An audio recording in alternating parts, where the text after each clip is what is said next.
Hello, good evening children. ಇವತ್ತಿನ ಕ್ಲಾಸಲ್ಲಿ ಭಾಳಷ್ಟು ಮಕ್ಕಳು ಡಿಡ್ಡನ್ನು ಹೆಂಗೆ ಯೂಸ್ ಮಾಡಬೇಕು ಸರ್ ಅಂತ ಕೇಳಿದರು. ಆಲ್ರೆಡಿ ಮಕ್ಕಳೇ ನಿಮಗೆ ಗೊತ್ತಿದೆ, ಡೂ ಪ್ರೆಸೆಂಟಲ್ಲಿ ಯೂಸ್ ಮಾಡ್ತೀವಿ, ಡಿಡ್ಡನ್ನು ಪಾಸ್ಟಲ್ಲಿ ಯೂಸ್ ಮಾಡ್ತೀವಿ. Do simple past, simple present, did simple past. ಅಂದರೆ ಮುಗಿದಿರ್ತಕ್ಕಂಥ ಕೆಲಸದ ಬಗ್ಗೆ ಮಾತನಾಡೋದು. ಮತ್ತು ಡಿಡ್ಡನ್ನು ಎರಡು ರೀತಿಯಲ್ಲಿ ಯೂಸ್ ಮಾಡ್ತೀವಿ. ಒಂದನೇದು ಮೇನ್ ವರ್ಬ್ ಆಗಿ ಯೂಸ್ ಮಾಡ್ತೀವಿ, ಎರಡನೇದು ಹೆಲ್ಪಿಂಗ್ ವರ್ಬ್ ಆಗಿ ಕೂಡ ಯೂಸ್ ಮಾಡ್ತೀವಿ. ಈಗ ಮೇನ್ ವರ್ಬ್ ಆಗಿ ಡಿಡ್ಡನ್ನು ಹೆಂಗೆ ಯೂಸ್ ಮಾಡ್ತೀವಿ ಅಂತಕ್ಕಂಥದ್ದನ್ನು ಹೇಳ್ತೀನಿ. ಐ ಡಿಡ್ ಇಟ್ ಅಂತ ಹೇಳಿದೆ ನಾನು. ಇಲ್ಲ, ಐ ಡಿಡ್ ಇಟ್ ಅನ್ನೋ ಸೆಂಟೆನ್ಸಲ್ಲಿ ಈ ಡಿಡ್ ಏನಾಗಿದೆ, ಮೇನ್ ವರ್ಬ್ ಆಗಿ ಯೂಸ್ ಆಗಿದೆ. ಯಾವುದೋ ಒಂದು ಕೆಲಸ ಅದನ್ನು ನಾನು ಮಾಡಿದೆ ಅಂತ ಹೇಳ್ತಕ್ಕಂಥದ್ದು, ಮುಗಿಸಿದೆ ಅಂತ ಹೇಳ್ತಕ್ಕಂಥದ್ದು. ಅದನ್ನೇ ನಾವು ನೆಗೆಟಿವ್ ಮಾಡಬೇಕಾದ್ರೆ ಐ ಡಿಡಂಟ್ ಡೂ ಇಟ್ ಅಂತ ಹೇಳಬೇಕು, or I did not do it ಅಂತ ಹೇಳಬೇಕು. ನಾನು ಈ ಕೆಲಸವನ್ನು ಮಾಡಲಿಲ್ಲ ಅಂತ ಹೇಳ್ತಕ್ಕಂಥದ್ದು.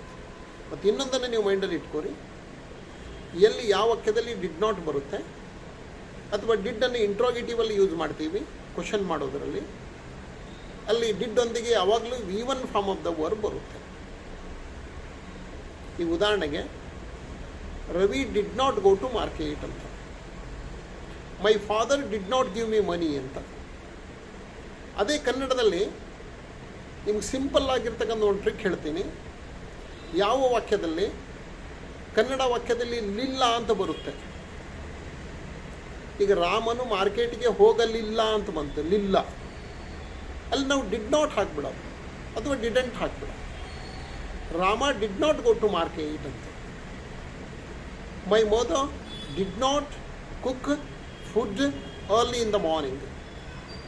ನನ್ನ ತಾಯಿ ಇಂದು ಬೆಳಗ್ಗೆ ಬೇಗನೆ ಆಹಾರ ತಯಾರು ಮಾಡಲಿಲ್ಲ.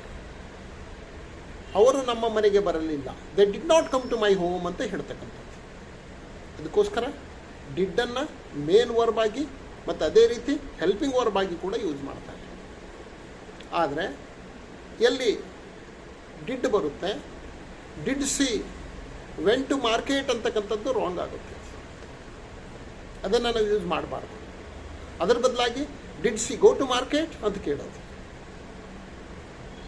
ಅದಕ್ಕೆ ಡಿಡ್ಡನ್ನು ಹೆಲ್ಪಿಂಗ್ ವರ್ಬ್ ಆಗಿಯೂ ಕೂಡ ಯೂಸ್ ಮಾಡ್ತೀವಿ ಮತ್ತು ಅದೇ ರೀತಿ ಅದನ್ನು ಮೇನ್ ವರ್ಬ್ ಆಗಿಯೂ ಕೂಡ ಯೂಸ್ ಮಾಡ್ತೀವಿ. ಬಹಳಷ್ಟು ನಾವು ಡಿಡ್ಡನ್ನು ಯೂಸ್ ಮಾಡ್ತೀವಿ. Did they go to market, did they ask you questions, did Ravi and Raju pass in the exam, did she write a poem ಅಂತ. ಅದಕ್ಕೆ ಈ ರೀತಿಯಾಗಿ ಡಿಡ್ಡನ್ನು ಯೂಸ್ ಮಾಡ್ತೀವಿ ಮಕ್ಕಳೇ. ಮತ್ತೇನಾದರೂ ಡೌಟ್ ಇದ್ದರೆ ಕೇಳಿ.